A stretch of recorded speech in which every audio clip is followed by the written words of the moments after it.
Ok? Vamos lá. Bom, boa noite, companheiros e companheiras. Hoje é mais um dia da nossa aula, do nosso projeto da nossa escola.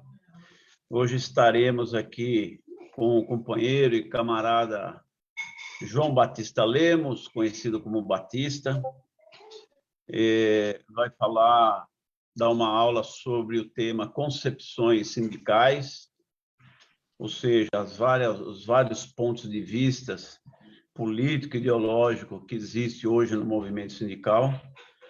O camarada Batista é um camarada que também, dentre outros companheiros que já estiveram presentes aqui na nossa escola virtual, um companheiro que vem de longa data de atuação política.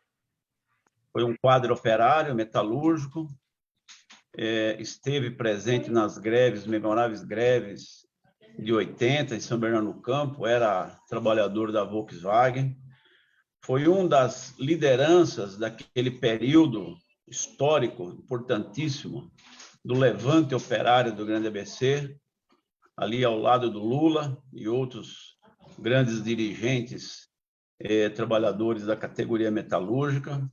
O Batista é membro do Comitê Central do PCdoB e é um dos idealizadores e fundadores da CTB, Central dos Trabalhadores e Trabalhadoras do Brasil, como também participou do processo de fundação da nossa gloriosa FIT Metal.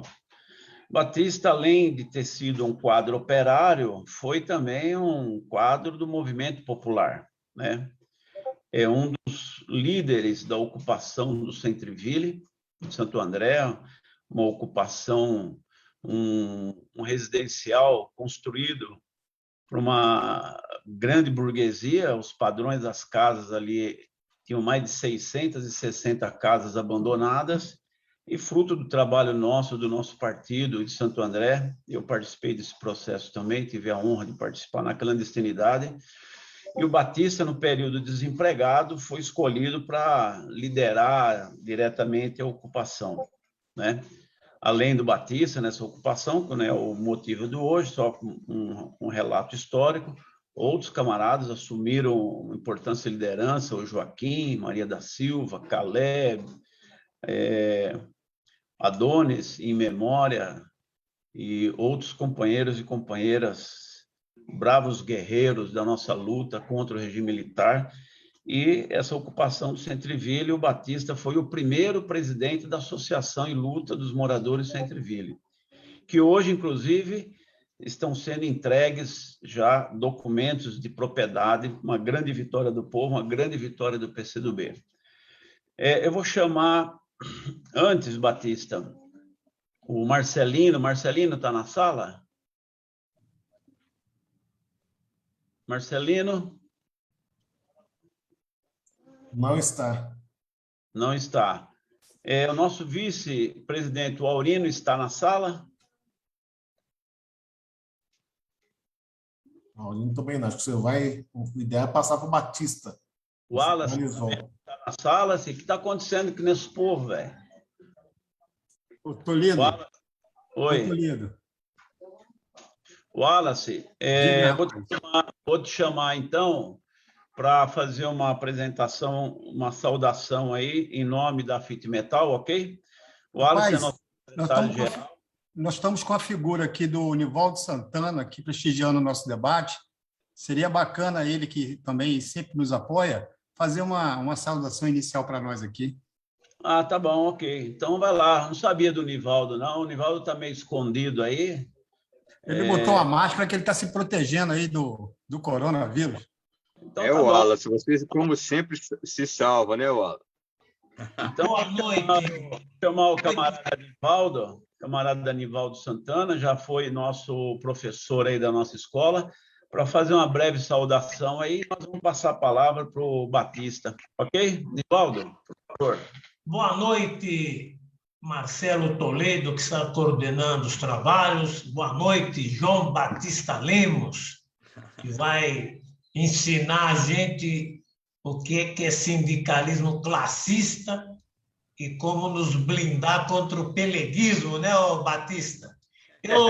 Na verdade, eu estou agora na sede da CTB, daqui a pouco eu vou precisar sair. O Batista, eu tive numa reunião ontem com o Batista e ele falou que ia fazer essa palestra, então eu aproveitei para me apropriar da experiência, dos ensinamentos e essa trajetória dele do sindicalismo é uma fonte importante de ensinamento. Então, eu desejo um bom debate para Fita e Metal. Agradeço o Wallace aí também pela abertura das palavras e cumprimento todos os companheiros e companheiras. Bom debate e um grande abraço. Então é isso aí, Batista. Passar a palavra para você e pedir para o André Sintra mandar o link pelo meu e-mail, para mim entrar pelo meu computador aqui, facilita para mim. Batista, com a palavra, meu camarada. Beleza. Quanto tempo, Marcelo? Você vai ter 45 minutos para passar aí o conteúdo da aula. Eu te dou um toque aí, uns 5 minutos antes, e depois a gente abre a palavra para o pessoal de 3 a 5 minutos, fazer pergunta, fazer alguma consideração, ok? Tá. Beleza? Vamos lá. Primeiro, eu quero saudar a Fita e Metal pela iniciativa de estar formando aí as lideranças operárias, isso é fundamental. Saudar todos vocês e dizer para vocês que sinto muito em casa estar junto aqui nesse debate com a Fita e Metal, como metalúrgico aposentado do trabalho, mas na luta só quando a gente cair, né? Então, muito importante essa iniciativa. Parabenizar aí todos vocês, aqui na figura do Wallace, do Severino, do Rio, Marcelo e todos os camaradas aqui que estão em Nivaldo Santana, Lourenço, velho amigo lá de Campinas, e outros camaradas vou conhecendo também. Companheiros, eu vou levantar, então, essa questão da concepção sindical, classista e as outras correntes, compreendendo um tanto o que é isso hoje, na atual quadra histórica do século XXI. Porque muitos contrabandos existem. Por exemplo, que o trabalho não ocupa mais o papel de centralidade na produção e na reprodução social. E nós vamos afirmar aqui que a contradição entre o capital e o trabalho permanece o polo central nas sociedades capitalistas que nós vivemos. Essa é o polo central da contradição. Existem outras contradições, a contradição entre a questão nacional e o imperialismo. Aqui no Brasil é muito forte.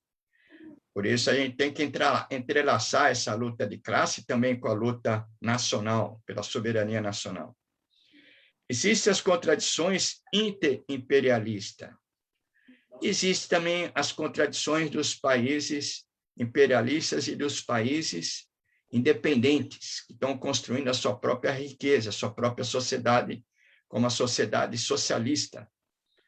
Por exemplo, a China, vocês estão vendo a disputa que tem na disputa do 5G e da hegemonia em nível mundial. Vietnã, né? Os países que nós estamos vendo.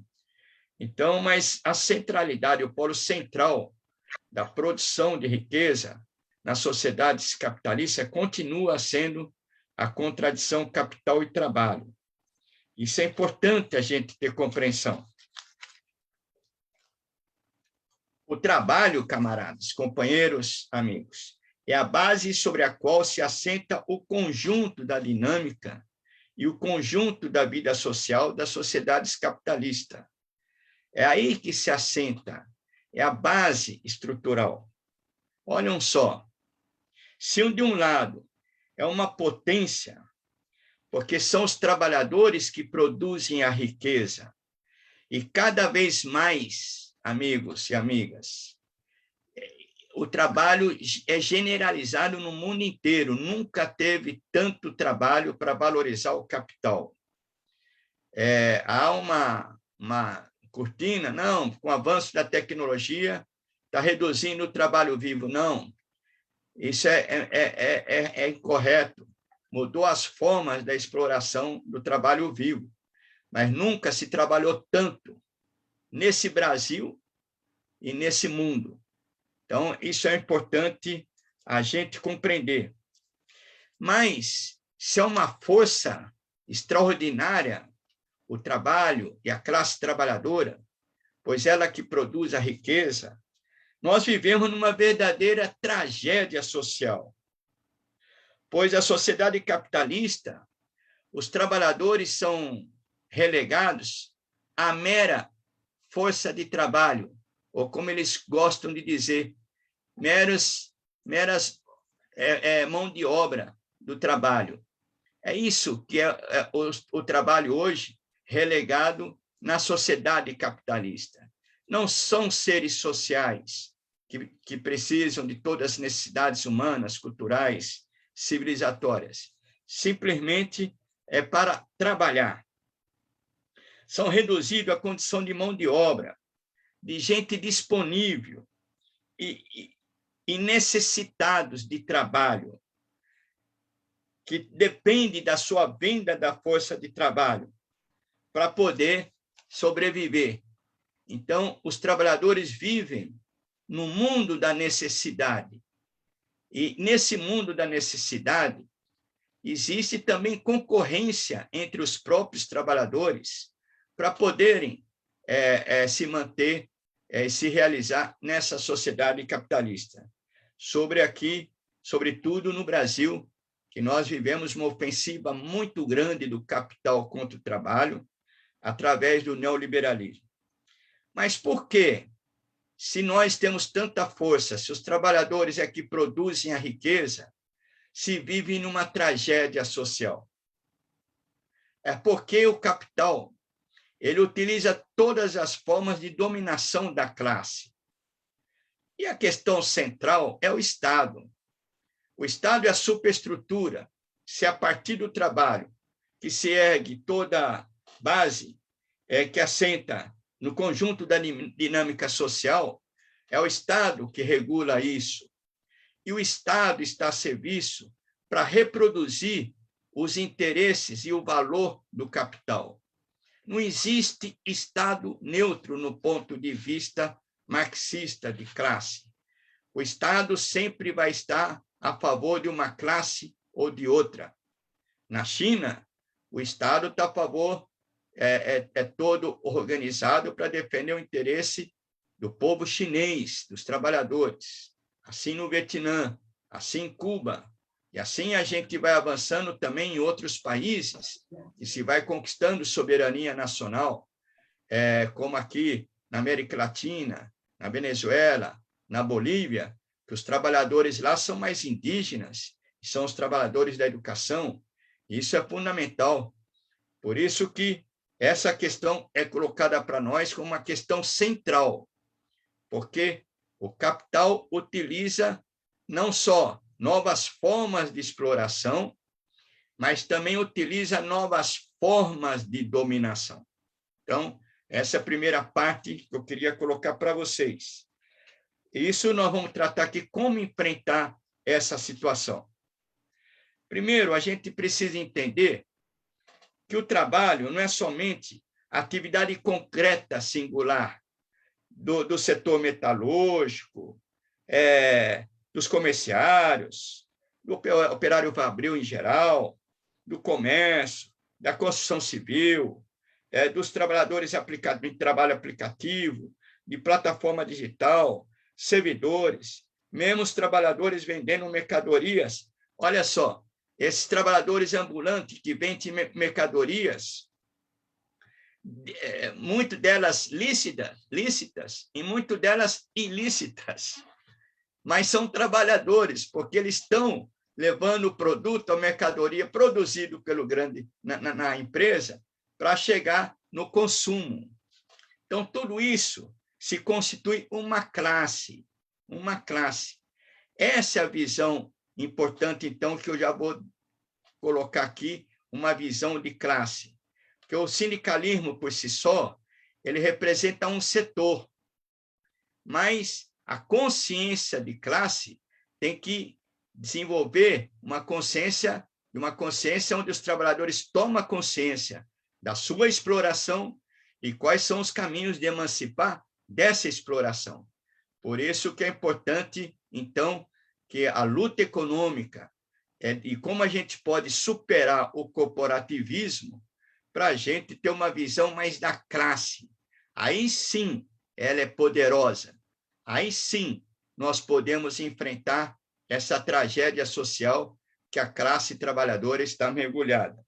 Então, essa é uma questão importante a gente também afirmar aí como um conceito de classe. A gente tem uma visão de superar aí o corporativismo no sentido de elevar o nível da consciência de classe. Não tem saída, meus amigos.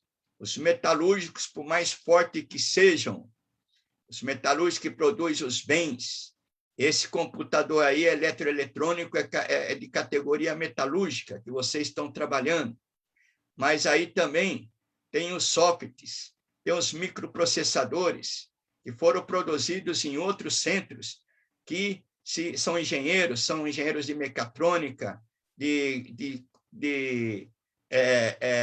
ciência da computação, da tecnologia de informação, esses também são trabalhadores. Aí eu vou chegar em outro ponto. Esses trabalhadores, eles não têm consciência que são trabalhadores, eles se consideram como classe média, não é assim que eles pensam, não é? Vejam só, mas isso é toda uma forma de dominação via o Estado, via uma luta cultural também do Estado, para ganhar e dividir a classe trabalhadora. Qual é outra forma que eles têm de dominação da classe trabalhadora? Porque eles têm medo, qualquer luta dos trabalhadores coloca o capital em risco. A outra forma é a forma de cooptação dos trabalhadores, porque os trabalhadores precisam lutar, precisam desenvolver. Então, eles procuram também cooptar e desconstruir a organização dos trabalhadores, que pode colocar em xeque os interesses do lucro do capital. Então, essa é outra forma que eles têm, não é? Então, a cooptação é muito forte. Os trabalhadores, sindicatos trabalham com negociações. Então, aí está sempre o perigo, sempre a casca de banana que eles soltam, para ver se um ou outro dirigente sindical pisa na casca de banana e acaba se perdendo na luta de classe, sendo cooptado pelo capital. A outra forma que eles têm também, companheiros, é de estruturar o próprio racismo estrutural. Eles estruturam o racismo na nossa classe. É o racismo estrutural. O racismo não surgiu com o capitalismo, surgiu antes. Mas eles estruturam o racismo para reduzir o custo do trabalho. Vocês veem a média do salário dos negros, vocês veem a questão, o nível de desemprego. Se nós temos aí 14,5% desempregado, aí uma grande parte são de trabalhadores negros e negras, são pretas e pretas. Eles também estruturam a subserviência, tentam estruturar a subserviência também das mulheres, para ver uma forma de dividir também os trabalhadores, as trabalhadoras, também com o objetivo de reduzir o custo do trabalho. Por isso que a luta das mulheres pela emancipação popular é fundamental, e essa é uma luta histórica. É uma luta de classe também, como a luta dos negros foi também uma luta de classes.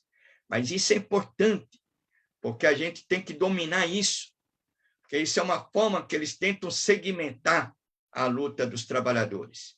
Então, essa é uma questão fundamental para a gente compreender que é necessário os trabalhadores negros, negras, só vão se colocar como cidadãos iguais ao enfrentar o capital. Aí a linha articulada com o conjunto da classe para fazer frente ao capital. Não tem saída para a luta antirracista, nem para a luta emancipacionista na sociedade capitalista. É necessário isso estruturalmente. Claro que a gente vai ganhando as mulheres no seu dia a dia para a luta emancipacionista, a luta dos negros no seu dia a dia na luta contra o racismo estrutural. Aqui no Rio de Janeiro a gente vê, não é? A carga da juventude sendo dizimada nas favelas, nas comunidades. Então, tem que resistir. Então, nós temos que lutar contra o racismo estrutural no seu dia a dia e a luta emancipacionista das mulheres no seu dia a dia. Mas a perspectiva, camaradas, é a perspectiva da classe, é da luta anticapitalista, da luta para além do capital. Por isso que é importante, cada vez mais, os trabalhadores têm que, quando se toma consciência da sua exploração, nós temos que buscar qual é o caminho, qual é a estratégia, qual é a tática para derrotar essa ofensiva do capital contra a classe trabalhadora. Então, essa é uma questão importante que nós vamos colocar lá na frente. Qualquer capitalista, camarada, seja rentista, seja especulador, em algum momento, ele vai precisar dessa massa de trabalhadores no mundo todo e no Brasil para valorizar o seu capital, o seu lucro, drenando o sangue do capital do trabalho vivo. Não tem capital que valoriza sem drenar o sangue do trabalho vivo, porque o rentismo e mesmo os especuladores dependem da produção e da riqueza. Quando há um descolamento do rentismo, da financiarização da economia, da produção real, é que cria as bolhas e que cria, então, as crises cíclicas do sistema capitalista. Porque cada vez mais a tendência, quando desapropria o sobretrabalho, vocês sabem que o sobretrabalho, aquela de uma jornada de 8 horas, vamos dizer aí que 3 horas é para a empresa pagar o custo que ela tem e para a gente poder sobreviver. É o trabalho necessário. O sobretrabalho é a mais-valia. O capital precisa explorar essa mais-valia. É a partir daí que vem o rentismo. É a partir daí que vem a especulação. Então, mesmo esses rentistas, esses capitalistas, especuladores, dependem da produção de valor, da produção do trabalho. Então, essa é uma questão importante a gente compreender. Por isso que, no ponto de vista de classe, a essência de um sindicalismo de classe é aquele sindicalismo que aponta para a superação do capitalismo, para a luta. Ô, Laércio, quanto tempo, meu camarada! Nossa, que bom te ver. Que bom mesmo, negão. Beleza? Então, não tem saída para nós. Então, aí, camaradas, do ponto de vista de classe, a gente tem que lutar sempre na perspectiva da superação do capitalismo. Qual vai ser a forma que nós vamos superar? Aí sim, nós precisamos de um programa para um socialismo brasileiro, que o caminho vai ser a luta por um novo projeto nacional de desenvolvimento, com valorização do trabalho, com a sustentabilidade ambiental, com a reforma trabalhista democrática. A gente tem um novo Código de Trabalho aqui a partir das conquistas da CLT e não destruir a CLT como foi feita. Mas, voltando aí para nós, o Estado hoje é o que reproduz o valor do capital. E hoje, através do neoliberalismo, dessa ofensiva contra os trabalhadores, com a flexibilização do mercado de trabalho, eles fazem uma ofensiva não só para reduzir o custo do trabalho e aumentar sua margem de lucro. Eles utilizam isso para fazer uma ofensiva ideológica, cultural, na cabeça dos trabalhadores, para individualizar cada vez mais a luta dos trabalhadores. Isso foi possível fazer também com a Revolução Informacional. Hoje, com a Revolução Informacional, não precisa ter grandes unidades de produção. Estava conversando com o Lourenço aqui, de como que está a GE em Campinas. A GE, quando o Lourenço trabalhou lá, tinha 3.000 e pouco, eu também. Fabricava locomotiva, hoje não tem mais. Eu trabalhei na Volks, em São Bernardo, tinha 42.000 trabalhadores. Hoje tem 9.000 trabalhadores formais e tem uns 13.000 terceirizados no mercado informal, hoje na Volkswagen. Não é? Mas toda essa ligação do transporte de mercadorias, de bens, de autopeças, tudo isso, hoje, através da informatização, de vários mecanismos para reduzir o tempo entre a produção, a extração, a produção, a distribuição. Fala, Joaquim. Está chegando aí, Joaquim? Porra. Vamos desligar aí os microfones aí, pessoal. Isso. Da extração, da produção, da transformação ao comércio, isso já tudo conectado e oligopolizado. Aquele que produz o carro, uma Volkswagen, precisa dominar também os grandes megamercados para distribuição. Precisa dominar a propaganda para chegar mais rápido esse carro no mercado, para se transformar em lucro, para realizar mais-valia. Está tudo conectado. E hoje, com a informatização e a revolução informacional, nós temos uma classe trabalhadora mais atomizada, mais segmentada, cada vez mais diversificada. Por isso, companheiros, a saída para nós é unir, é procurar, no ponto de vista de classe, ter sindicatos com uma base mais abrangente. Se puder, os sindicatos também representar todo o ramo de atividade, até mesmo os trabalhadores do mercado informal do seu ramo, isso é fundamental para a gente fazer um movimento ao inverso do que o capital está fazendo com a classe trabalhadora, de atomizar cada vez mais os serviços, a produção, a transformação e a distribuição e o mercado. Vocês veem que a nossa luta não é qualquer coisa. Além dessa atomização, eles procuram também alimentar o identitarismo da luta dos negros, das mulheres, da luta contra a homofobia. Essas lutas são fundamentais, porque precisa lutar pelo reconhecimento, precisa lutar no dia a dia contra a discriminação, mas nós temos que articular isso no ponto de vista da classe, em torno de um projeto.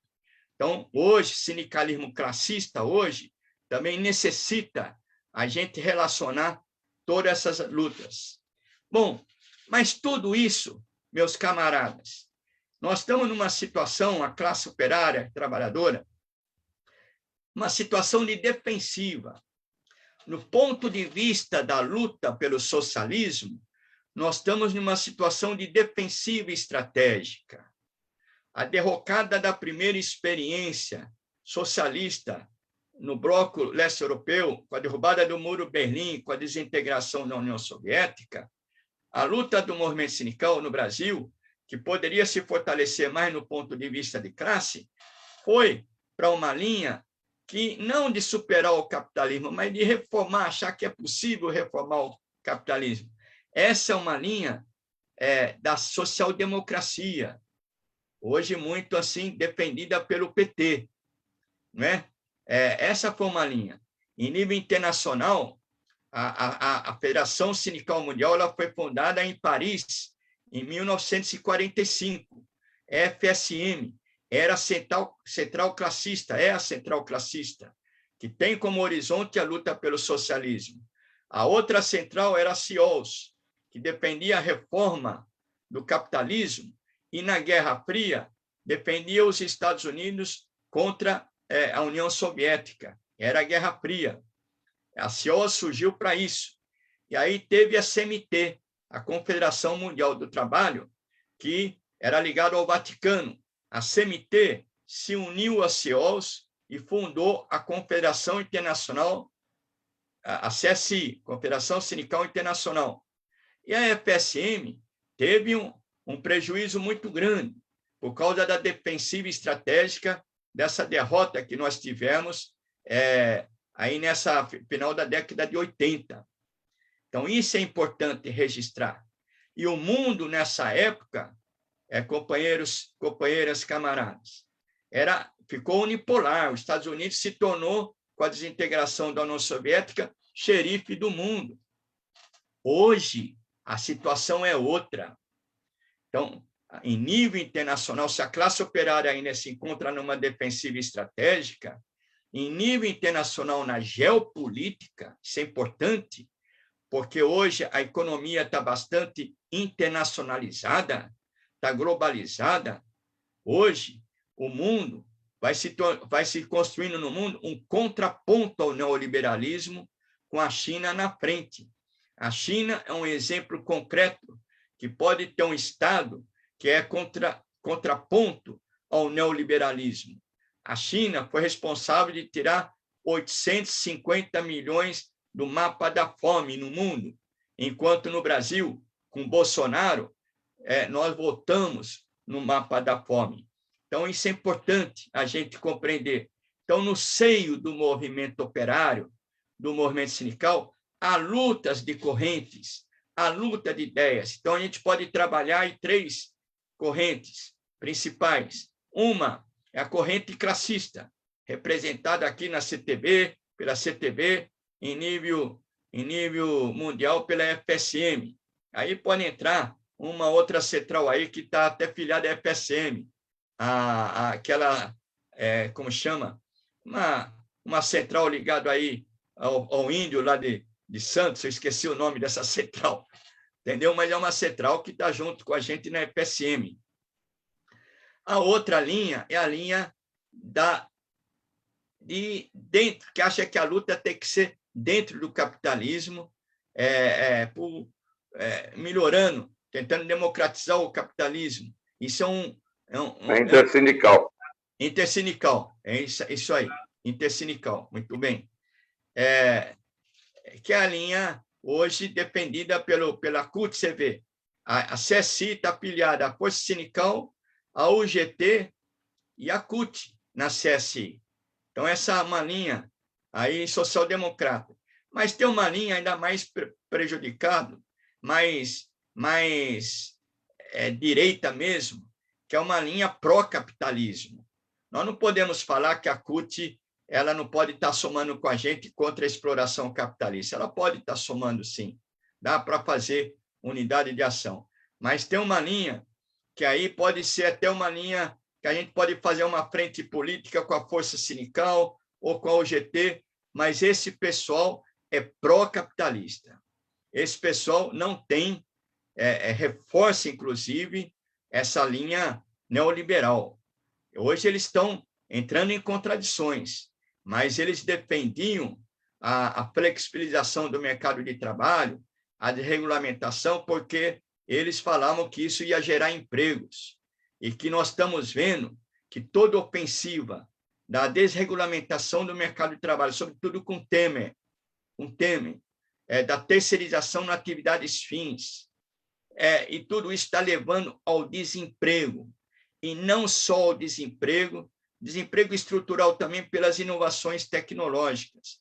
Não só o desemprego, mas também a fome no Brasil. No Brasil, nós já estamos vivendo aí mais de 45% das famílias brasileiras sem as 3 alimentação no dia. 19 milhões passando fome. 33 milhões com trabalho subempregado e desempregado. A soma do subemprego e do desemprego dá em torno de 33 milhões. Então, camaradas, eu vou encerrando colocando o seguinte: como enfrentar? Qual é a perspectiva para nós? Qual a perspectiva? Nós estamos numa defensiva estratégica. Então, a saída para nós, partindo de uma análise muito concreta, da situação concreta aqui no Brasil, nós estamos aqui no Brasil diante de uma ofensiva neoliberal, mas também neocolonial e neofascista. Neoliberal porque o Guedes é ultraliberal, está aprofundando o projeto neoliberal de Temer a serviço do capital financeiro, dos rentistas. É importante a gente ter sempre uma análise de classe. Às vezes a gente faz conjuntura, nós temos que ver, análise da conjuntura, tem que ver sobre a ótica de classe. O Temer defendia aí, e a base do golpe foi essa. Mas também o governo Bolsonaro é neocolonialista, porque ele está entregando todas as estatais estratégicas nossas.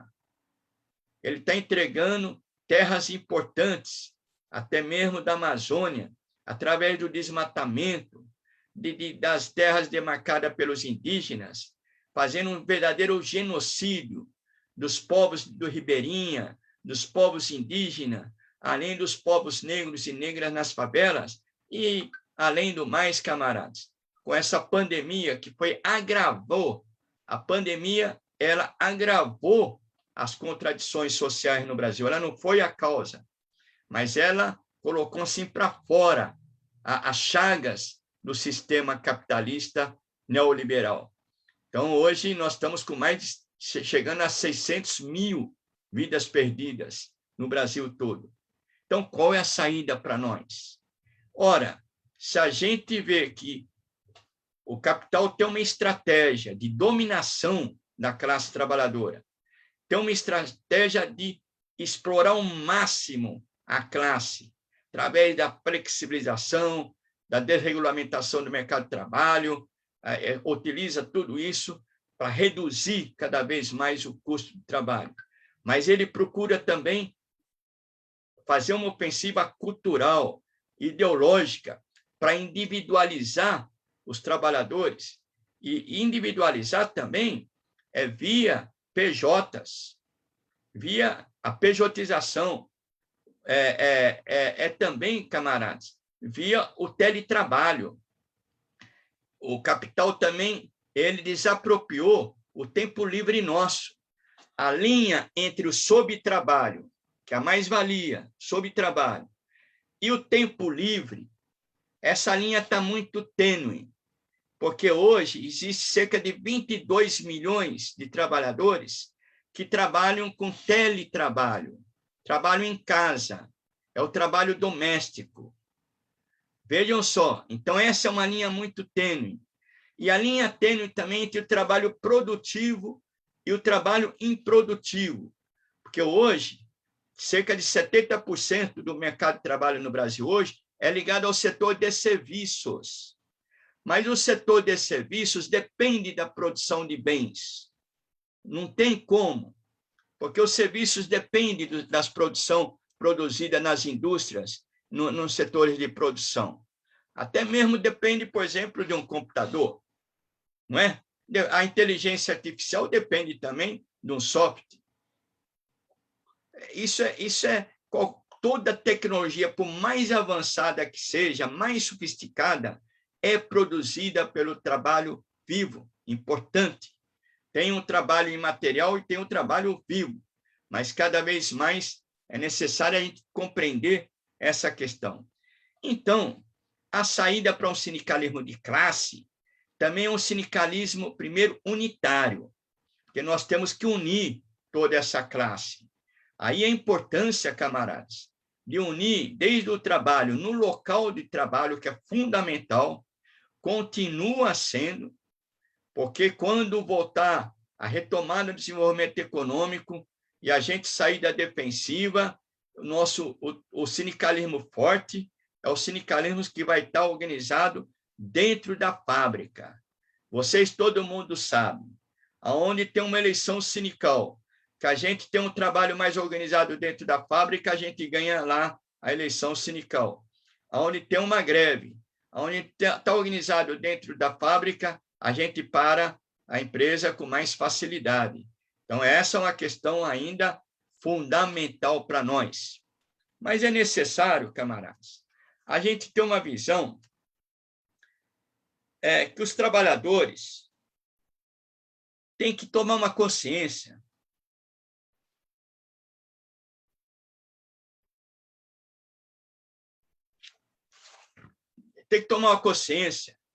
que a exploração não se dá só no âmbito e no local do trabalho. Nós sofremos a opressão em todos os aspectos da nossa vida social. Vejam só, nós não podemos ser reduzidos a meramente uma força de trabalho ou uma mão de obra necessitada de trabalhar e de vender a sua força de trabalho. Por isso que nós temos que tomar consciência que a luta dos trabalhadores tem que se dar em todos os aspectos do conjunto da reprodução da vida social. Então, vai além do trabalho. Nós precisamos ter moradia decente. Nós precisamos ter educação pública gratuita e de qualidade. Nós somos seres sociais. Não somos só uma mera mão de obra para trabalhar e vender a força de trabalho por necessidade. Nós precisamos conquistar a nossa liberdade. Nós precisamos da educação. Nós precisamos da cultura. Por isso que nós temos que tomar consciência que nós temos que estender a nossa luta para o local de trabalho, para unir a categoria, construir a unidade da classe através da unidade das centrais, em torno de um programa, mas nós precisamos também de chegar no território. As subsedes do sindicato têm que chegar nos territórios, para organizar os trabalhadores lá também onde eles moram, porque lá eles também são oprimidos, sofrem toda a ordem de opressão e toda a ordem de massacre contra a condição digna que ele poderia ter. No sistema capitalista, a liberdade para nós se transformou numa necessidade imediata. Nós não vivemos no mundo da liberdade. Nós só vamos viver no mundo da liberdade quando a gente superar o mundo da necessidade. Assim Marx colocava, é do reino da necessidade para o reino da liberdade. É da consciência em si, da luta imediata, mas da consciência da luta do para si, para a luta por uma nova sociedade contra a exploração capitalista. E Marx se levantava ainda, ao mesmo tempo que a gente luta pelos interesses imediatos da classe, a gente luta pelos interesses futuros da classe. Bom, camaradas, mas como a gente exercer isso? É na política. Aí, a importância, então, além de ter um sindicalismo enraizado nas fábricas, então, um sindicalismo que estende para os territórios, então, um sindicalismo unido, então, um sindicalismo combativo de luta, é necessário ter um sindicalismo politizado. Nós precisamos cada vez mais ver as formas de transformar os sindicatos em escola de educação política, escola de educação de classe, porque não tem outra saída para a classe trabalhadora. E, nesse momento, se o Nivaldo está me escutando aí, eu vou lembrar uma frase muito feliz que ele deu numa live aí que ele fez nos Momentos Sociais, do Drummond de Andrade, que tem no caminho tem uma pedra. E nós precisamos, para continuar o caminho, nós precisamos deslocar essa pedra. Essa pedra hoje no Brasil é o neofascismo do Bolsonaro, que apoia o ultraneoliberalismo, a redução do custo-trabalho, a violência, a desapropriação com a violência até mesmo miliciana aqui no nosso país. Então, é necessário uma frente ampla para tirar o Bolsonaro daí. Essa é uma questão. Mas, camaradas, a frente ampla entra também setores liberais. Na frente ampla entra setores que aprovaram o fim da CLT. Entra os setores que aprovaram a desregulamentação do mercado de trabalho. entre setores que aprovaram o fim do imposto sindical para reduzir o poder de resistência dos sindicatos. Então, é necessário, nessa frente ampla, a gente manter a independência de classe. Então, essa é uma questão importante. Nós não podemos nos perder a isso. Nós fomos, dia 12, aí nessa mobilização, em uma aliança pontual. Isso tem que ficar claro para as bases, para os trabalhadores. A gente tem que explicar melhor isso, senão eles não entendem. Porra, vocês estão indo com gente aí liberal? Nós temos que construir essa consciência, mas é uma aliança pontual, porque no bojo dessa frente ampla, nós temos que construir o fortalecimento de uma frente mais popular, democrática, em torno de uma plataforma emergencial para a saída da crise. Uma plataforma emergencial, meus camaradas, que vai enfrentar o desenvolvimento com valorização do trabalho, com distribuição de renda, que vai enfrentar o aprofundamento da democracia, para ter uma democracia mais participativa, com plebiscitos, tudo isso, que vai enfrentar a reforma tributária progressiva, taxar mais os impostos da renda dos ricos. Hoje o imposto é via o consumo. Então, quem paga mais imposto é a base da pirâmide. Nós temos que fazer uma reforma tributária progressiva para taxar mais os ricos. Isso é importante, porque nós vamos ter que ter dinheiro para bancar um auxílio emergencial aí de R$600, até a gente ir resolvendo esse problema do emprego e retomar o desenvolvimento econômico do país, para combater a fome, para combater o desemprego, para combater esse caos que nós estamos vivendo.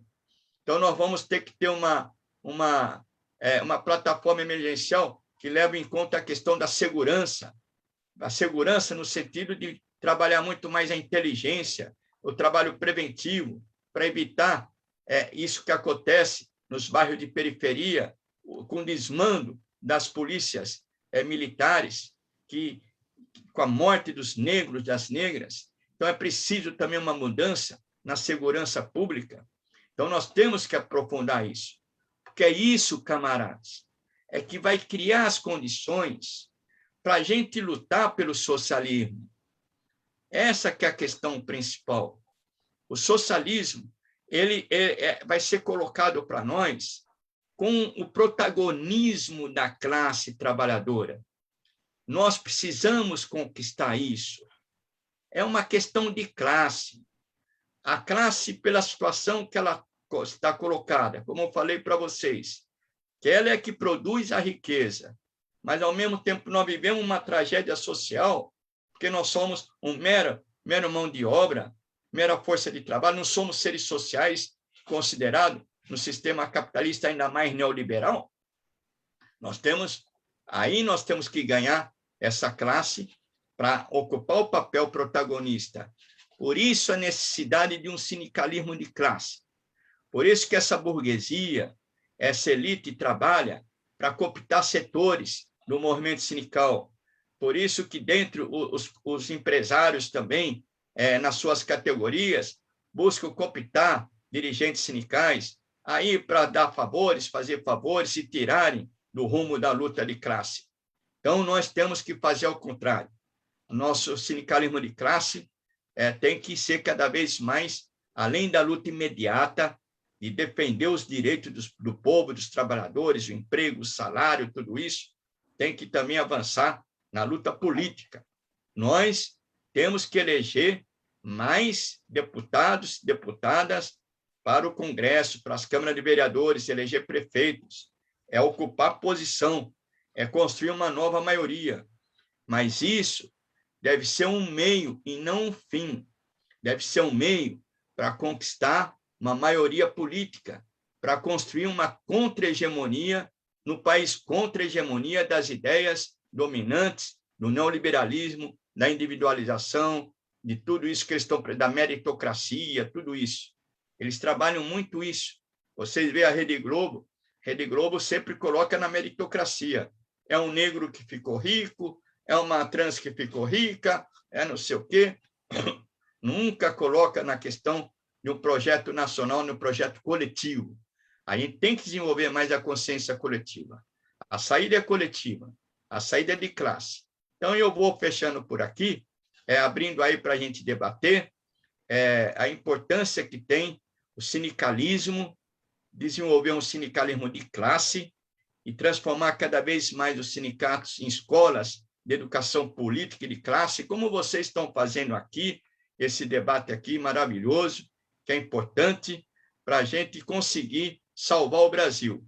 A questão hoje que está colocada, companheiros e companheiras, é de salvação nacional. O nosso Brasil está sendo desmontado em todos os seus aspectos, em todos os seus aspectos. E quem está mais sofrendo esse desmonte é o povão. São os trabalhadores, são as trabalhadoras que produzem a riqueza desse país. Por isso que nós vamos ter que levar a consciência disso. A gente participar de forma muito ativa, porque só a luta aí da organização sindical, mesmo da luta política, ela é importantíssima. A luta institucional que eu falei para vocês, mas, camaradas, tem um fator que pode alterar a correlação de forças no Brasil. Esse fator tem 3 letrinhas. Rua. É o movimento de rua. A gente deflagrar grandes movimentos de massas. Por isso, nós estamos trabalhando que essa amplitude que nós estamos fazendo tem que reproduzir grandes mobilizações de massa, que o Marcelo Toledo, talvez o Laércio, viu, outros camaradas que estão aqui, o que foi a campanha das diretas já. A campanha das diretas já, até o Montoro liberou o metrô para a gente trazer a massa para a mobilização. Então, a gente tem que ganhar, fazer essa frente ampla com governadores, com prefeitos, com essas forças todas, mas para trazer o povão na rua. Porque esse neofascismo, eles têm a sua base social também de massa. Não é de subestimar o que o Bolsonaro reuniu 7 de setembro, não. Não podemos subestimar. Por isso a importância da frente ampla, mas importante ainda é colocar as massas nas ruas. Aí os trabalhadores, por isso a importância, viu, camaradas? Companheiros, amigos e amigas, a gente está ligado também com o trabalho no bairro, está ligado também com o trabalho de moradia, está ligado também com o trabalho em defesa do SUS. Vocês imaginem se não tivesse o SUS, como esse povão ia sofrer aí com essa pandemia, já tinha chegado aí quase 1 milhão de mortes se não tivesse o SUS aqui no Brasil. A questão da educação, da cultura. Aqui no Morro do Rio, 26% da juventude é do nem estuda e nem trabalha. Esse pessoal é filho de trabalhador. Nas comunidades hoje, nos morros aqui, são trabalhadores, trabalhador da construção civil, professores da rede pública, desempregado, metalúrgico. Outras vezes, eu estava lá no Sindicato Metalúrgico, aqui está o Severino, o Wallace. Eu não posso voltar para o Morro do Alemão hoje, que está conflagrado, eu preciso dar... O negócio está feio lá, eu não posso voltar. Olha, camaradas, se a gente, esses dirigentes metalúrgicos, dirigentes sindicalistas nossos, também se transformarem em lideranças, ou, se não tem tempo, ver como pode se apoiar em lideranças também no local de moradia, isso é fundamental, porque nós temos que ganhar essas massas. Esse povo hoje está à mercê das igrejas evangélicas neopentecostais, em alguns lugares até milicianos, né, Severino? Então, territorializado. Nós temos que fazer com muita inteligência, com muito plano também como entrar aí. Mas a questão principal da fita e metal, a questão principal dos dirigentes sindicais metalúrgicos é cuidar da sua categoria, fortalecer os sindicatos nas fábricas, nos locais onde a gente puder, transformar esses sindicatos em escola de educação de classe, de educação socialista. Então, encerro por aqui. Muito obrigado. Estou aqui aberto para questionamento, para opiniões, que isso é muito importante para nós. Quero aprender com vocês, que vocês estão aí vivendo o dia a dia. Eu já me afastei da produção há muito tempo. É isso, Marcelo. Beleza. Pessoal, está me ouvindo? Obrigado, Batista. Foi muito importante os pontos que você trabalhou hoje aí com a gente. Traz uma profunda reflexão da luta política, da luta da nossa classe pela democracia, pelo socialismo. Maravilha, viu? Foi muito bom. Eu quero já deixar uma questão para você aqui, Batista, no retorno seu, falar um pouco mais dessa corrente sindical do trotskismo, com lutas, que é uma corrente que tem um certo peso, uma certa participação no movimento sindical brasileiro. Então, eu queria que você falasse, discorresse um pouquinho mais sobre o Conlutas e o PSTU no movimento sindical. Agora, eu queria pedir aí para o André acompanhar e ver o pessoal que se inscreva. Aí, pessoal, vamos se inscrevendo aí e...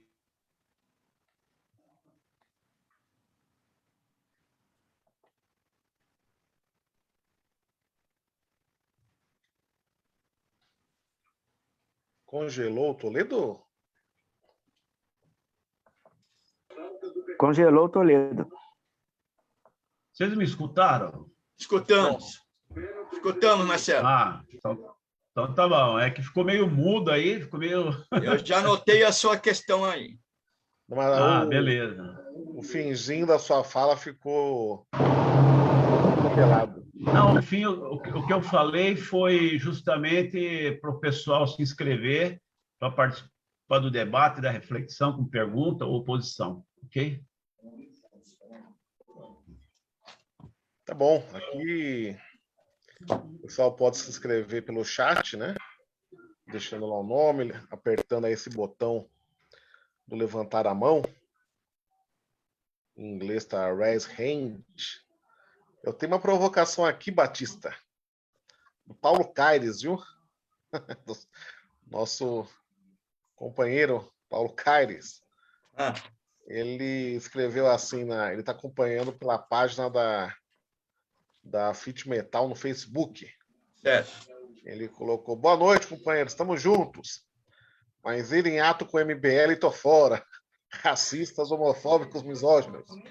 Paulão Caires CNM CUT. Deixo aí o seu registro, nada surpreendente. Quem se inscreve aí, pessoal?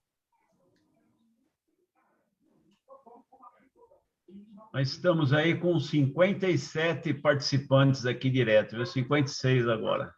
Uma boa participação, viu? Ô, Toledo, só para... Vamos lá, Fabiano. Só para complementar aí o que você disse sobre o PSTU, né? Aqui, só para me apresentar também aí, meu nome é Luiz Fabiano, sou aqui de São José dos Campos. Nós somos oposição aqui justamente ao sindicato PSTU. E hoje estive conversando com um vice-presidente aqui do sindicato, onde eu estava questionando para ele sobre o perrengue pelo qual está passando aí os trabalhadores dentro da empresa General Motors, né? Uma perseguição, um ataque muito grande por parte da empresa para cima dos trabalhadores. Conversando com ele sobre isso, ele falou: olha, rapaz, esquece. Hoje, dentro da fábrica, quem manda é a empresa, nós não temos força nenhuma. Então, uma coisa muito surpreendente, né? Você ouviu um vice-presidente que é trabalhador da General Motors, inclusive, fazer essa declaração, né? Que eles não têm mais força nenhuma, quem manda lá dentro agora é a GM. Então, realmente, eu fico aqui muito ansioso para ouvir o Batista, para comentar sobre isso, comentar sobre esse sindicato trotskista, né? Essa conduta que eles têm aí, né? De discursar uma coisa e, na realidade, fazer outra, né?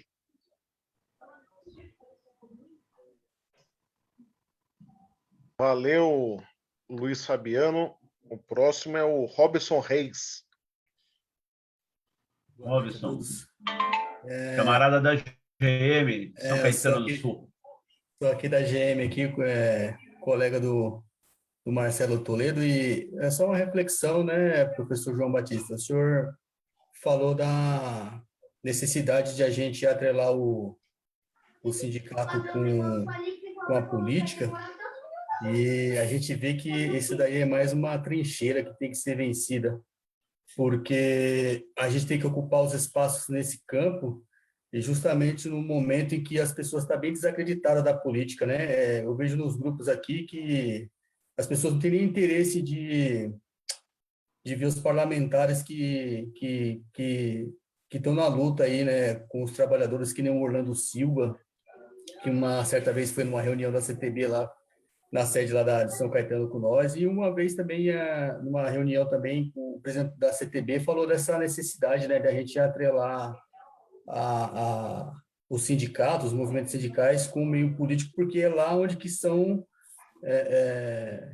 como se fala, feitas as leis, né? É ali que vai decidir as coisas para nós. E eu acho que, infelizmente, ainda assim, os trabalhadores não caiu essa mentalidade ainda, sabe? Então, é mais um relato, e as explanações que o senhor colocou aí são perfeitas, não merece nem, como se fala, muito questionamento. Boa noite. Obrigado, Robson. Por enquanto... O Toledo, Diga lá. deixa eu fazer aqui uma pergunta ao Batista. Primeiramente, agradecer aí a participação não só do Paulo, como também de todos os companheiros que estão acompanhando esse debate pelas páginas do Facebook. Importante participação e, de fato, é uma provocação muito significativa aqui para a resposta do nosso hoje professor Batista. Nessa linha, Batista, o que eu gostaria de ouvir de você é o seguinte: sabemos que esse momento não é um momento único. O país nosso já passou por outros períodos que nos levou a ter essa atitude, vamos dizer assim, de buscar todas as forças que tenham uma consciência sobre, de fato, um país melhor, um país soberano, um país que possibilite o engajamento do povo, não só nas lutas, mas também em todas as condições sociais, políticas e financeiras. E você citou aqui, para alguns que vivenciou a questão das diretas já, outros momentos a gente não teve a oportunidade, foram períodos mais distantes. Mas como você enxerga essa necessidade de convencimento de todas essas, ao participar de uma frente como essa, não nos leva a perder, obviamente, as nossas ideias, as nossas ideologias e os nossos princípios? Qual seria a sua mensagem e, obviamente, qual seria a sua informação que possibilitaria para nós aqui fazer esse debate junto às massas, junto aos trabalhadores, e, obviamente, junto às relações que nós construímos nessa nossa movimentação?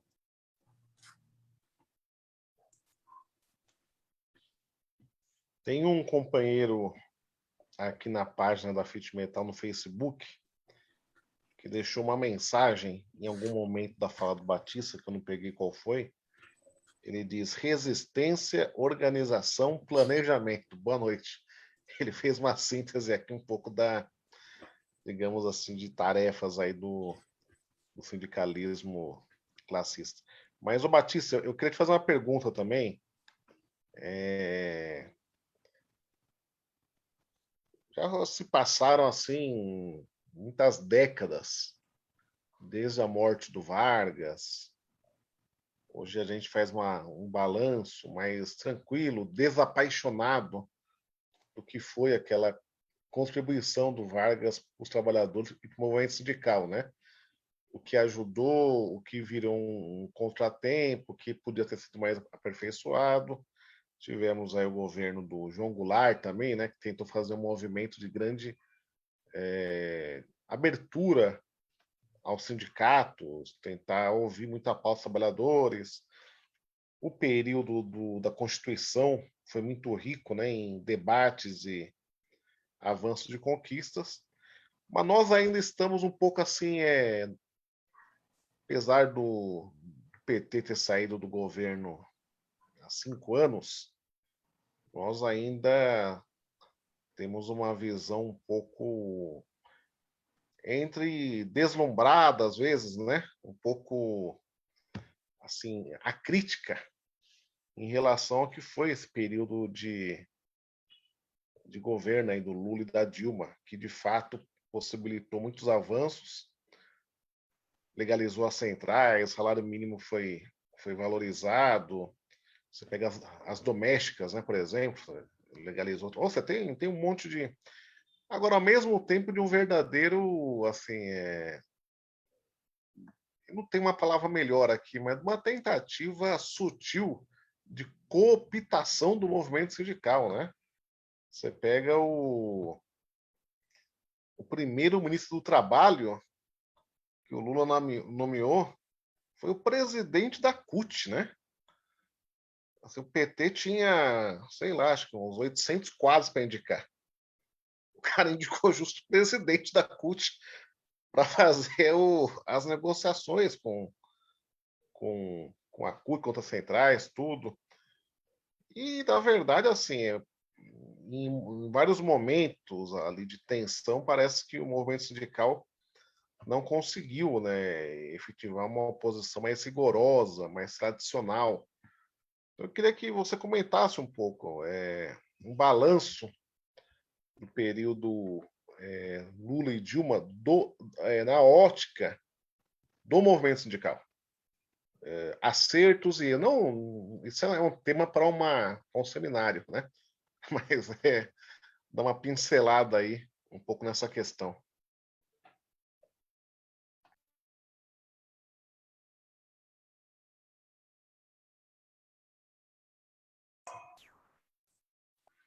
Ô, André, se não tiver mais nenhuma pergunta, eu acho que era bom. Passar para o Batista. Tem mais uma aqui, da Zilene Maia. Minha pergunta para J. Batista. Qual o futuro dos sindicatos no Brasil, diante das ofensivas neoliberais e deste governo fascista? Estou acompanhando pertinente iniciativa. Lutar contra o capital não é tarefa fácil. Requer de todos consciência de classe. A Zilene Maia, que é de Montes Claros, Minas Gerais. Bem. Vai lá, Batista.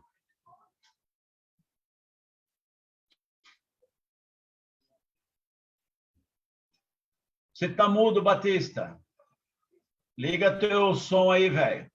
Pegar e a pergunta do Marcelo Toledo, juntando com Luiz Fabiano, que é de São José dos Campos. Ele perguntou também da ação lá dos trotskistas, né? Primeiro, camaradas, aí nessa luta aí, a gente tem que ver as várias formas de unidade. Tem unidade programática, tem unidade pontual, tem unidade temporária e tem unidade de ação. Com os trotskistas, nós podemos fazer unidade de ação. Eu já tive com o Ciro, trotskista, os fundadores do PSTU, já tive com o Zé Maria. E, Fabiano, eu tive aí com o Mancha. O Mancha fez o 2º ano ginasial comigo, lá em Campinas. Eu encontrei ele numa dessas atividades da anistia. E ele lembrou que eu fui o primeiro a falar em socialismo para ele, para o Mancha. No 2º ano colegial, em Campinas. Foi lá para 69, 70, Campinas.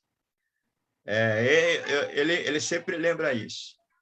Os trotskistas, eles eles têm uma estratégia que isola a classe operária. Eles não conseguem analisar a correlação de forças e trabalhar a tática. O Trotsky enfrentou o Lenin, e o próprio Gramsci também criticou o Trotsky, porque o Trotsky não via as particularidades de cada país. Ele defendia a revolução mundial do socialismo, e, ao mesmo tempo, sem obedecer à questão nacional e às particularidades nacional. O socialismo podia ser feito, era possível fazer em cada país, e de acordo com as características de cada país. O Trotsky defendia a Revolução Mundial. Ele era contra a tomada lá, a Revolução de Outubro, porque não estava em condições ainda de fazer a Revolução Mundial. Se fosse esperar a Revolução Mundial, não tinha feito revolução nenhuma no mundo, porque o Vietnã foi feita de acordo com as características do Vietnã. Na China, de acordo com as características da China. Então, essa teoria do Trotsky foi derrotada na prática. E eles defendem uma saída muito sectária. Não consegue compreender que a correlação de forças e nem o nível de consciência das massas. Eles partem já que nós devemos ir para a ofensiva. E para a ofensiva é colocar a classe trabalhadora para ser trucidada, ainda mais com esse neofascismo. Nós precisamos ter uma tática para defender o interesse da classe. Aí sim, nós nunca podemos abandonar a independência de classe, em frente ampla nenhuma, em unidade nenhuma. Nós não podemos perder a independência de classe. Mas a tática tem que ser feita em torno dos objetivos comuns. Agora, respondendo o número 2, falou do MBL, só deixou registrado aí, a aliança aí com o MBL foi porque ele deslocou do bolsonarismo e veio para esse lado, para assumir a bandeira do fora Bolsonaro. Então, é ele que veio ao nosso encontro. O ato do dia 12 foi só um ato, foi um gesto, mas eles que vieram engrossar a luta pelo fora Bolsonaro. E como nós não subestimamos o bolsonarismo, porque eles construíram uma base social própria de militares, de polícia militar, de milicianos, nunca teve tanto membros do exército nesse governo. Então, ele formou uma base, isso é o neofascismo, eles têm uma base de massa. Ele pode chegar no segundo turno em 2022? Não. Nós não podemos fazer uma estratégia para 2022. 2022 passa por 2021. Nós estamos, camaradas, numa travessia. Como diz, lembrar do Nivaldo que falou do Drummond de Andrade, eu vou falar agora do livro que eu li, Sertão de Veredas. Sertão de Veredas, que ele coloca que numa luta que estava tendo no sertão, ia ter a travessia, ele ia atravessar para outros estados. Aí ele colocou muito bem, o real vai nos colocar para a gente, não no início da travessia e nem no ponto final da travessia, vai se colocar no meio da travessia. O meio da travessia é 2021. Aqui nós temos que alterar a correlação de forças. Por isso eu falei das grandes mobilizações que a gente pode fazer a partir do dia 2 de outubro. Parece que vai já ter uma grande manifestação. Então, é isso que a gente tem que fazer. E abreviar o governo Bolsonaro com impeachment já, porque essa é a barreira principal. Essa é a pedra no caminho, que nós não temos força sozinho para deslocar, só uma frente de esquerda. É preciso atrair os setores de centro, até mesmo centro-direita, para derrotar e para abreviar o governo Bolsonaro. Companheiros, a boiada está passando as privatizações, está passando a restrição dos direitos dos trabalhadores, está aumentando a fome, está aumentando o desemprego. Não dá para esperar 2022. Então, é necessário a gente fazer um movimento pelo impeachment já. Então, eu respondo companheiro assim. Mas os trotskistas têm isso. Eles acabam isolando a classe numa batalha feroz. E nós, para ir para essa guerra de classes, primeiro nós temos que derrotar aí os inimigos comuns, para depois a gente avançar na luta pelo socialismo. Então, com eles, tem que travar a luta de ideias. E tem muita coisa que dá para fazer unidade de ação com eles. Numa hora de uma greve, de parar, a gente pode ter também com eles uma aliança pontual, que é importante. Também a gente pode fazer uma aliança pontual com eles. Então, isso, para nós, é importante. O camarada Robson Reis, ele levantou muito bem, companheiro de São Caetano do Sul, esse problema da política. Não é atrelar, viu, Robson, os sindicatos à política. Os sindicatos têm que manter a sua autonomia diante dos partidos políticos. Essa foi uma experiência que nós tivemos no movimento operário mundial. Havia uma fusão entre Estado, partido e entidades de massa. Hoje, nós erramos nisso. Nós tiramos lições dessa primeira experiência do socialismo em nível mundial. Nós temos que manter a autonomia dos sindicatos. Os sindicatos representam todos os trabalhadores. Mas aí, autonomia não significa neutralidade. Autonomia não significa despolitização. Nós temos que dirigir o sindicato no ponto de vista da luta de classes. E nós e os trabalhadores têm que também ver, como o próprio Robson colocou muito bem, que nós precisamos de eleger uma bancada federal, uma bancada de Senado, porque ali decide também as leis, os projetos a favor dos trabalhadores e do povo brasileiro. Então, aí que nós vamos ter que travar. Então, no parlamento hoje, a correlação de forças está muito desfavorável para o trabalho. Ali tem o lobby da bala, armamentista, não é à toa que o Bolsonaro defendeu a liberação da venda de armas, é para render mesmo. Tem o lobby da Bíblia e tem o lobby dos bois, do grande agronegócio. E cadê o lobby dos trabalhadores? Não temos, nós somos uma minoria. Então, nós temos que relacionar a nossa luta econômica cada vez mais com a luta política, pero sem perder a autonomia da organização sindical. Porque a autonomia, ela significa também unidade da ação sindical. Então, essa é uma questão importante. O Wallace levantou isso, de como a gente manter sempre a nossa fisionomia própria numa aliança, ao mesmo tempo que a gente tem que unir com forças contra os fascistas, contra o neofascismo, a gente não perder a nossa fisionomia própria. Então, camaradas, aí é correlação de forças. Primeiro, o Wallace concorda essa questão da unidade para derrotar o Bolsonaro, não é? Aí nós temos que apontar para 2022. Claro que nós temos que apontar. Aí nós temos que construir uma convergência programática.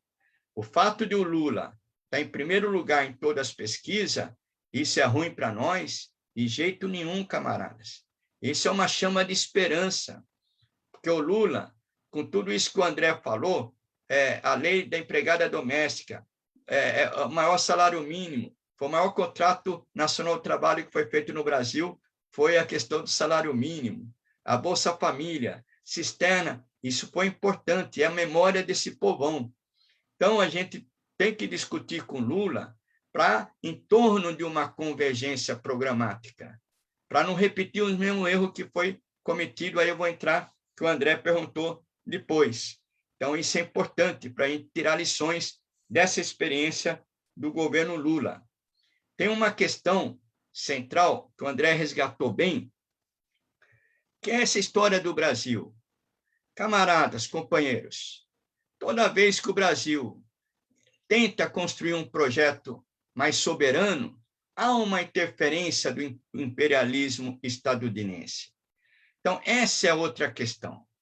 Por isso que a luta democrática no Brasil, pela democracia, que bem colocou Marcelo Toledo, ela está entrelaçada com a luta nacional, com a luta anti-imperialista, de unir também forças democráticas progressistas e patrióticas. Eu até estava pensando, vou provocar vocês aí, se fosse formar uma corrente classista, eu ia formar uma corrente classista, patriótica e socialista. Seria uma corrente que iria além dos sindicatos, queria organizar os trabalhadores também informais, os trabalhadores de plataforma, uma corrente assim, corrente patriótica e socialista. Teria um caráter de levantar a luta patriótica do trabalhador, desenvolver essa consciência, e socialista, porque não tem saída para o Brasil, não, viu? É pela independência nacional. O governo Lula e Dilma, eles sofreram o golpe, viu? Não foi pelos erros que eles cometeram. Eles sofreram o golpe pelos acertos. Eles sofreram o golpe porque, além disso que o André falou, eles fizeram uma política soberana de fortalecer o Mercosul, de fortalecer a Unasul, a ALBA, de se alinhar com o BRICS, Brasil, Rússia, Índia, China e Sul da África. Esse foi a questão principal. Por isso a Lava Jato trabalhou para o golpe. A Lava Jato, em cima da cortina da luta contra a corrupção, ela fez um trabalho para o golpe. Aí ficou provado que o Moro estava ligado à CIA. Isso não é uma questão nossa, não, colocada aí de forma conspirativa. Isso foi provado, que ele teve na CIA trabalhando para dar o golpe. Eles construíram esse golpe. Então, vejam só. Qual foi o problema, então? Um dia, conversando aqui com o Amorim, que foi o ministro de Relações Exteriores do PT, foi eu a Jandira, viu, André? Na casa dele. E ele colocou para nós, Marcelo, nós cutucamos a onça com vara curta. Nós não tínhamos a dimensão o que a gente tinha conquistado. Um país continental, com uma riqueza natural que nós temos, uma Amazônia mineral, tudo que nós temos, uma massa, uma população hoje já passa de 210 milhões. Os Estados Unidos iam deixar a gente caminhar aqui para um país mais soberano, como quis o Getúlio na última fase dele, como quis o Juscelino Kubitschek, como quis o Jango lá, com a reforma de base, como quis o Lula, com todas as contradições que eles tiveram, entendeu? Não, golpearam. Então, o erro deles foi não preparar o povo para defender um projeto de nação. Eles não explicitaram qual era o projeto que estava colocado para organizar as massas populares através dos conselhos e movimentos para defender o governo. Não foi ninguém defender Lula, não foi ninguém defender Dilma, porque aí a mídia fez um trabalho todo de ganhar as mentes e os corações das pessoas. Então, nessa lição que a gente tem que tirar, por que o PT subestimou? Isso, na prática, camaradas, companheiros, foi subestimação da luta de classes. Foi subestimação nesse patamar mais elevado. Foi uma visão totalmente republicana. E isso é importante a gente tirar essa lição, porque se a gente ganha as eleições em 2022 para aplicar um projeto de salvação nacional, não vamos achar que vai ser um passeio. Não vamos achar, com a China na geopolítica, se contrapondo cada vez mais os Estados Unidos, buscando a sua hegemonia, aqui não vai ser simples. Então, nós temos que nos mirar muito na experiência da própria América Latina, lá no Peru. No Peru, foi mobilização de massas. O mais na Bolívia. Aqui no Brasil, a gente tem que trabalhar a federação de partidos.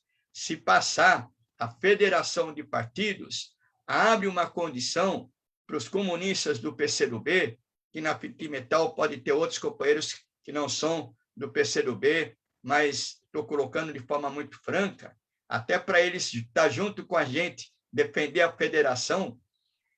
A federação seria uma espécie de frente ampla do Uruguai. Seria uma frente que pode ser uma alternativa de poder, ter um caráter mais estratégico. e não só uma arrumação eleitoral pragmática, imediatista. Eu vou defender isso dentro do meu partido, que a federação deve ter uma visão mais estratégica, não pensar somente na arrumação eleitoral, tem que pensar nisso também, mas tem que ter, sobretudo, uma visão mais estratégica, porque nós estamos numa defensiva, os comunistas têm que ganhar tempo, acumular, para nos colocarmos à altura da luta. Por isso que essa questão que o André colocou, o Wallace e também o nosso companheiro aí de São José dos Campos, isso é muito importante, porque o povo está longe da política, ainda mais está longe dos comunistas. O comunista é um bicho-papão, comunista. Então, nós temos que também formando, nós temos que, por isso que a federação vai nos ajudar, porque a federação vai matar 2 coelhos com uma cajadada só. Nós vamos nos aparecer com o nome da federação, mas vamos manter a identidade do partido, com a sua história, que vai para 100 anos, do Partido Comunista do Brasil. Desculpa aí aos camaradas que não são do PCdoB.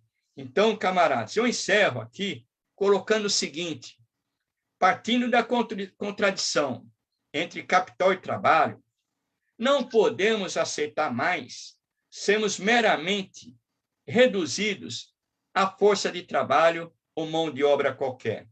Somos seres sociais plenos. Devemos reivindicar o conjunto da existência e não apenas o lugar do trabalho. Reivindicar o conjunto da existência social. Nenhuma forma, nenhuma classe dominante pode permanecer exaurindo as populações e a natureza, camaradas, porque a natureza já está sendo totalmente degradada para a produção do lucro do capital. Nenhuma outra forma da classe dominante pode subordinar essas massas humanas que são reduzidas à mera mão de obra.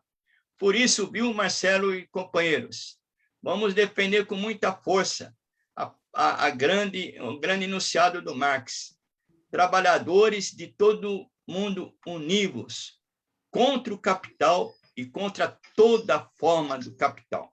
Então, era isso aí, Marcelo. Muito bem, Batista.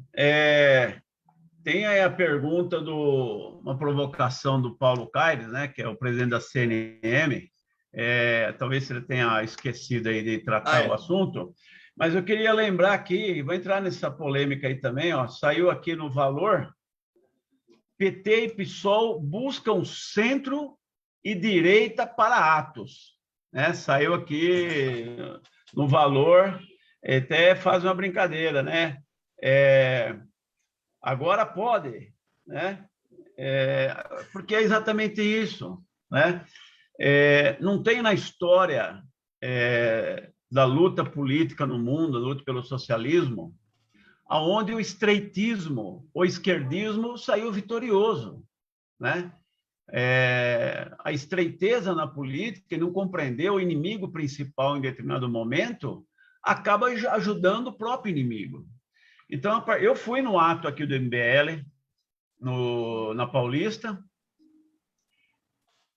e a coisa mais errada que eu achei é a ausência das nossas bandeiras, porque era uma juventude, era um ato relativamente pequeno, tinha 5, 6 mil pessoas, né? Tinha uma contradição entre o MBL e o Vem Pra Rua lá, eles fizeram um ato com mais arredio à esquerda, mas o MBL foi mais tranquilo.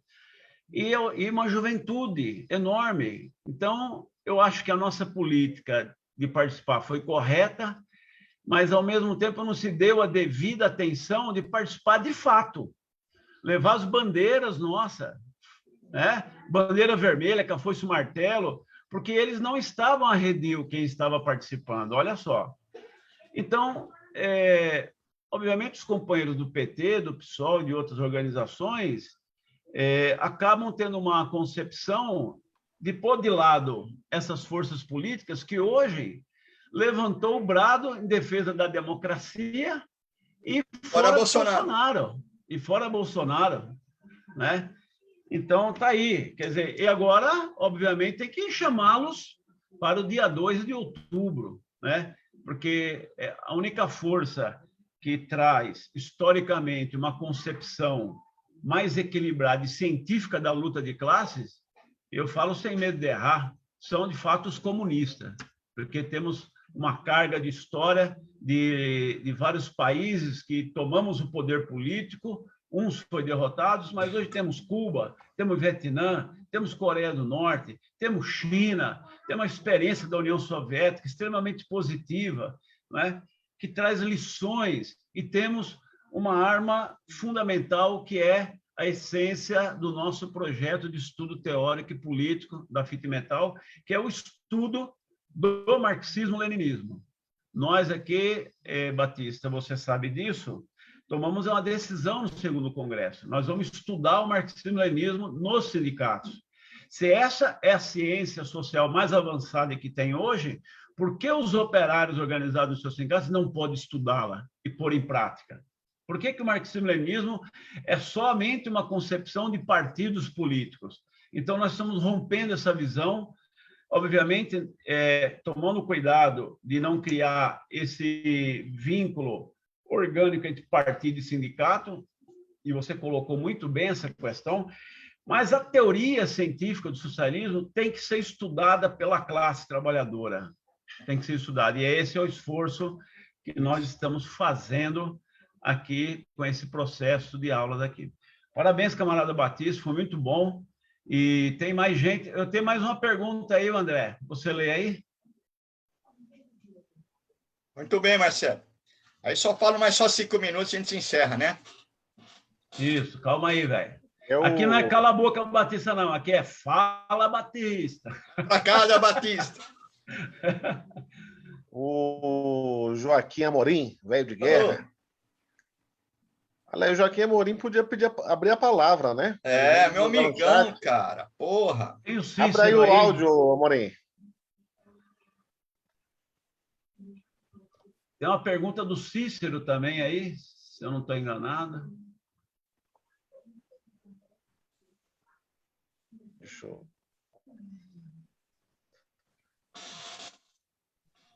O Cícero pergunta, professor Batista, quando você fala em uma frente ampla, na sua visão, qual nome hoje você acha que temos para enfrentar os bolsonaristas? O Amorim deve estar com alguma dificuldade ali, deve ter descolado aí do computador ou do celular. Ele pergunta o seguinte, Batista, não seria correto dizer que nós, inclusive os comunistas, não atuamos pelo cumprimento de modelo? Não, ele está aqui. Só que ele tem que abrir o... Fala, Joaquim. Abriu... Fala, peão. Está aberto o áudio agora? Tá. Aberto. Agora tá. Tudo bem, Batista? Beleza? Que saudades, cara.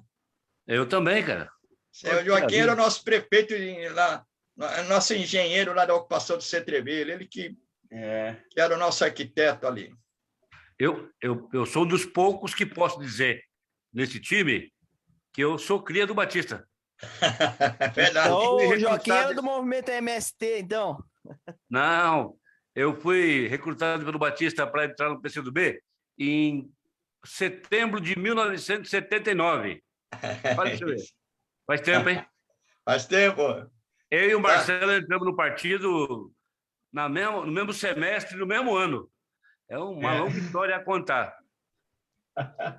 Marcelo era o soldado. Eu era, aí na época era o pracinha ainda. Não, a gente chamava o Marcelo de soldado porque ele era disciplinado pra caraco. Não sou ainda, velho. O Marcelo sempre foi o chato da disciplina. Ele continua até hoje, disciplinado e cobra todo mundo. Mas a pergunta que eu fiz, depois do comentário do Batista, é algo que me incomoda bastante. Nós vivemos o governo popular da Dilma, do Lula, que nós identificamos como não um governo operário, mas um governo popular. Nós vivemos juntos. E talvez nós tenhamos cometido parte dos pecados que os petistas cometeram.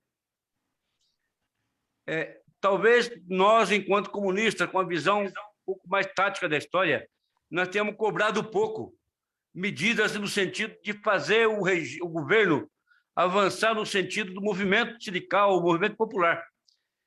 E aí nós tivemos, ao final, o que tivemos, né? Sobrou a brecha lá para nos apertar, nos bater bastante. É claro que, nesse meio tempo todo, a tarefa dos comunistas durante o governo Lula talvez tenha sido não avançar tanto, mas também não deixar degringolar o movimento sindical como se queria. É claro que nós podíamos ter avançado em termos de conquista de direitos, de garantia para os trabalhadores, mais. Mas o que talvez nós tenhamos conseguido fazer foi não deixar avançar aquilo que me preocupava e me preocupa até hoje, que é a tal da Convenção 88 da OIT. 87. 87, desculpe. 87. Que é a pulverização total do movimento sindical.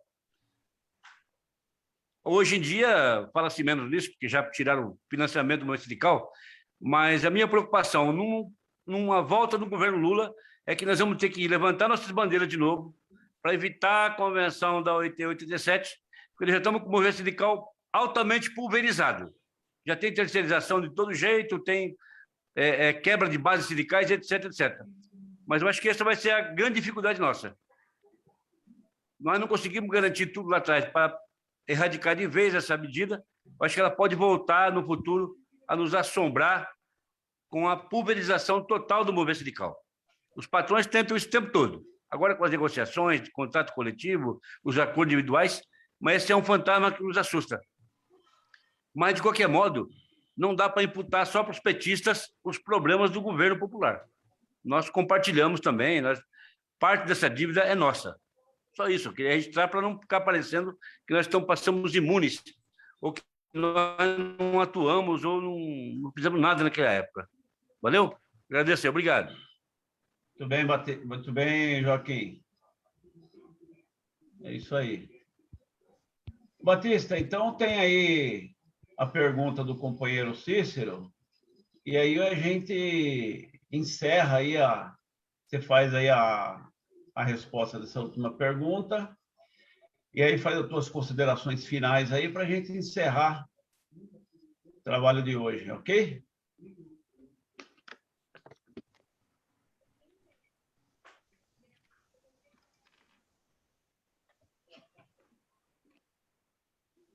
Escutaram aí? Tá tudo bem, Batista? Escutou? Tudo bem. Aí, o Cícero, qual foi a pergunta do Cícero? E aí, a pergunta do Joaquim. Peraí, cadê o Cícero aqui? Professor Batista, quando você fala em uma frente ampla... Ah, sim, é ele. Visão, qual o nome hoje que você acha que temos para enfrentar os bolsonaristas? Tá. Camaradas, primeiro, acho que as perguntas todas, desde o início, foi muito importante. E uma tem relação com a outra. Por exemplo, essa pergunta do questionamento que o Joaquim Amorim, nosso amigão, camaradão Joaquim, foi muito importante. Porque... E também eu não respondi o André ali, quando o André falou assim, se foi certo ou não ter puxado a CUT para ser para o Ministério do Trabalho. Eu não acho que foi errado ter chamado um presidente da maior central sindical para atuar no Ministério do Trabalho. O errado foi não ter programa.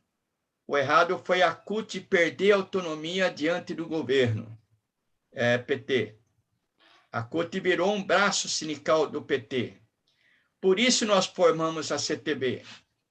A CUT, a gente via que era só ainda hegemonizada pela articulação, não tinha uma democracia interna. Eles tinham abandonado já a bandeira do socialismo, com a crise, com a derrubada do Muro de Berlim.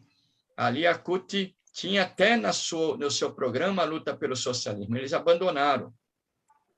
Ficaram a reboque do governo Lula e Dilma, perderam autonomia. Esse é o maior problema. Eu concordo com o Joaquim. Nós deveríamos ter uma independência maior.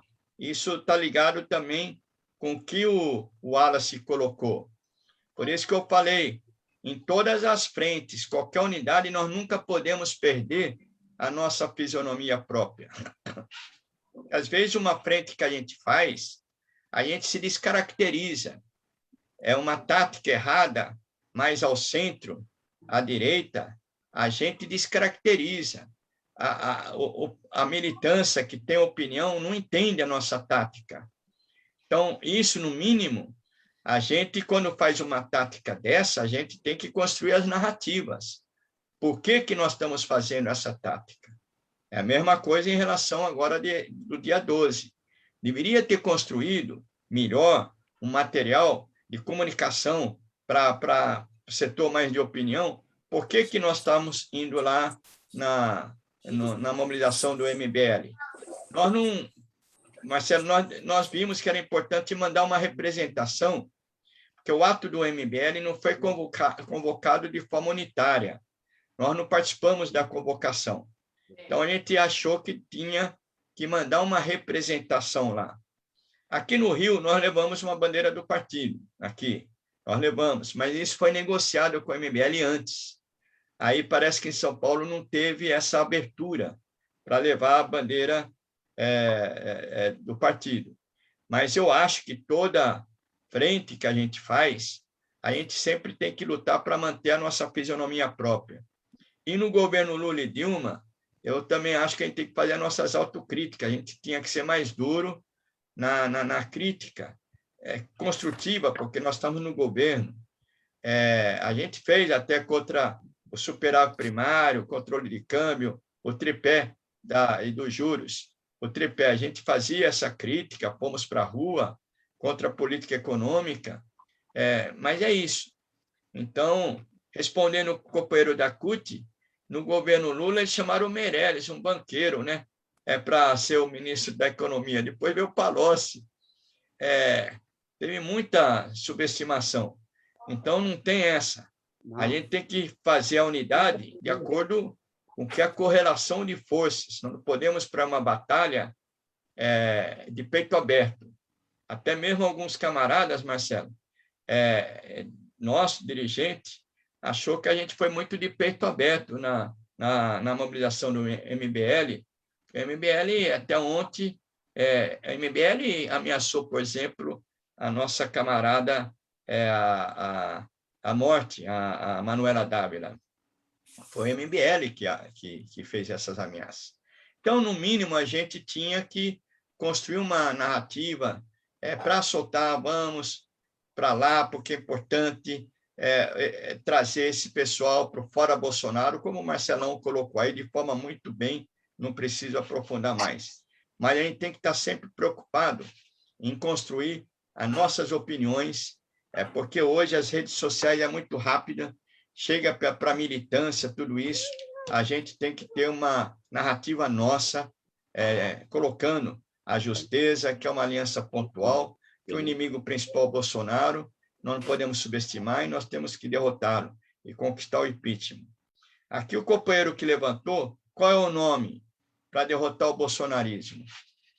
O momento agora é construir uma convergência programática, mas hoje seria o Lula. Hoje, nesse momento, não é eu que estou dizendo, são as pesquisas que estão dizendo. Mas, em função desses problemas que ocorreram já com o governo Lula e Dilma, por isso foi muito oportuna o questionamento aqui do Amorim, foi importante, do Joaquim, porque temos que tirar a lição. Nós não podemos colocar um nome agora.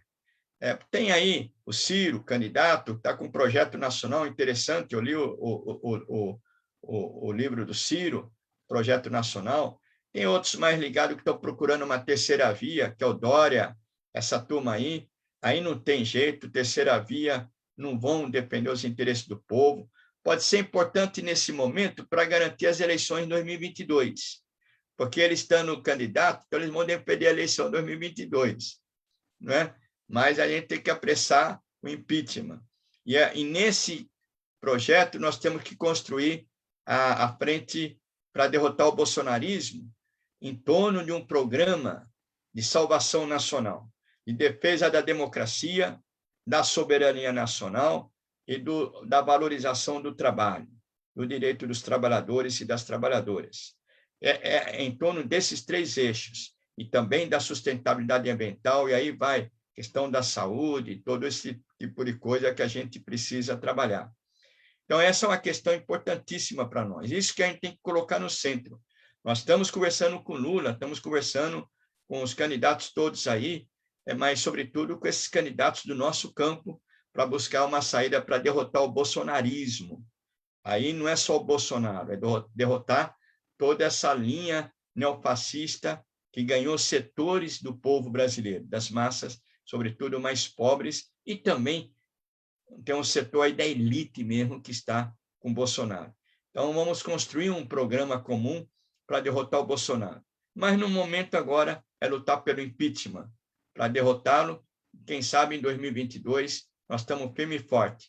Construir uma federação de partidos, porque isso não interessa só ao PCdoB, isso interessa também aos socialistas do PSB, ao PSOL. A gente está conversando com o PSOL, com o PSB, para construir essa federação. A gente pode estar até junto, em uma mesma federação.